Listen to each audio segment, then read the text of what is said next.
Ayan guys, magdidiskarga na naman po kami ng mga huli namin. Ito, papunta na po kami ng Peaceport. Magdi-deliver. Abangan nyo na lang po yung pag area namin ng isda. Magdidiskarga kung gaano karami. Pakipanood na lang po mga idol.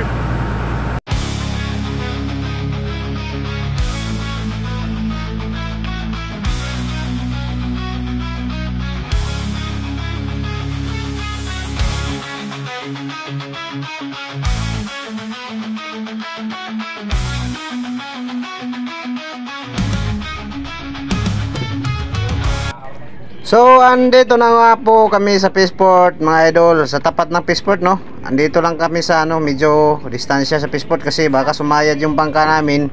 Hindi po kami dumuong doon sa tabi. Dito na lang po muna.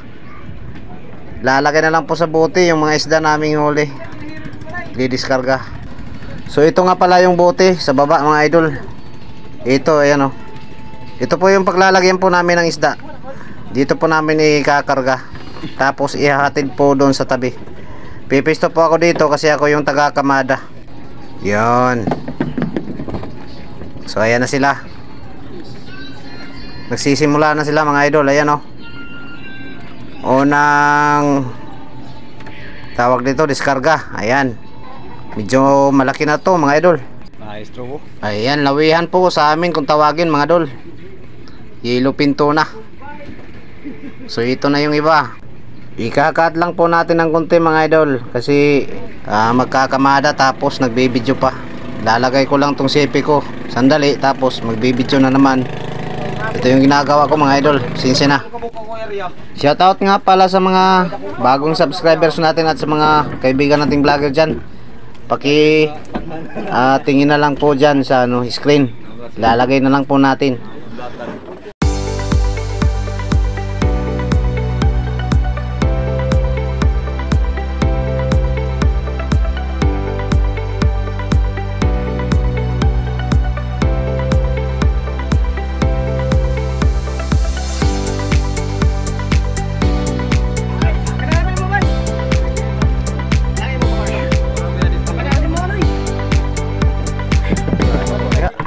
So ayan na guys, puno na yung bote.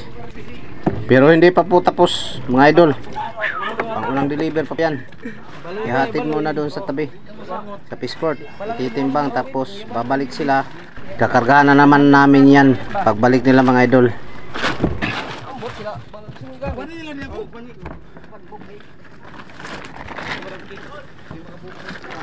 Ito pangalawang diskargahan ng mga lods. Ito yung sa bandang unahan na budiga namin mga idol. Puno po yan kanina. Yung nabawasan lang kasi na-deliver na po yung iba. Palit muna taga-kamada mga idol. Sila muna magkakamada kasi medyo mahirap mag-video. Pag nagkakamada pa ako nagbibideo pa. Ayan.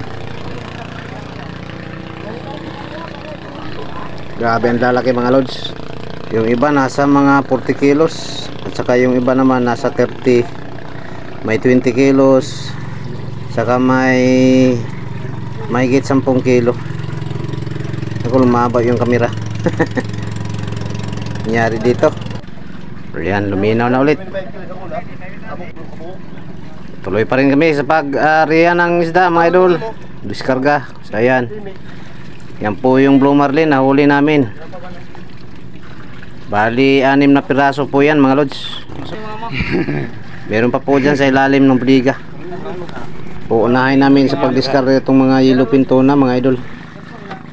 Kasi po yung malasog kukuha na pa po ng bituka. So ito malasugin na naman mga idol. Blue Marlin. Medyo may kalakihan to mga lods. Nahirapan yung kasama natin Ayaw makanlat ha. Sawit sa kanang babi. Oh, largo dira. Sabi na kuha Oh.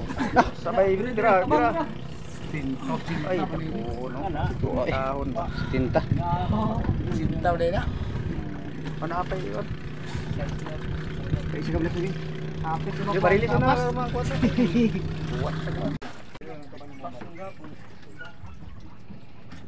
Hindi ba ka malasog Kuha oy. Ang lalaki mga idol. Blue marlin. Dito muna yan lalagay kasi kukuhanan pa po ng buntot, ulo at saka bituka mga lods. Bali laman na lang po yung ibibinta dun sa Peaceport.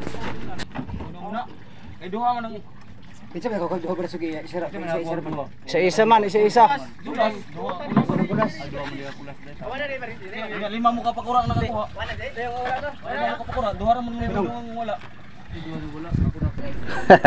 Nalilito na yung mga kasama ko mga lods. Kung sino yung may huli na malasog Blue marlin. Ako naman po meron akong isa. Nasa mga 40 kilos yata yun mga idol. Grabe, hindi rin pa huli sa laki tong mga yellow pinto na mga idol. Ang lalaki talaga. Malapit na mapuno yung service namin mga lods. Bali 3 ariyahan po to mga idol. Ito na rin po yung panghuli mga lods. Malapit na rin kaming matapos mga idol. Kukunti na lang yung i-discarga. Yung nasa mga styrofoam na lang po yung huling i-discarga yung yan sa mga styrofoam box. Siya nga pala mga idol, kung bago lang po kayo nakapanood o nadaan sa munting bahay ko mga lord, baka naman po paki-comment lang po para po mabisitahan ko rin yung mga bahay nyo mga idol. At kung maaari din po mga idol, paki-subscribe po ng munting bahay ko po. Malaking tulong na rin po yun sa akin mga lods. Maraming salamat po sa inyong panonood at sa walang sawang suporta, lalo na po sa mga kaibigan kong vlogger. Take care always mga lods. God bless. Love you all. Bye bye.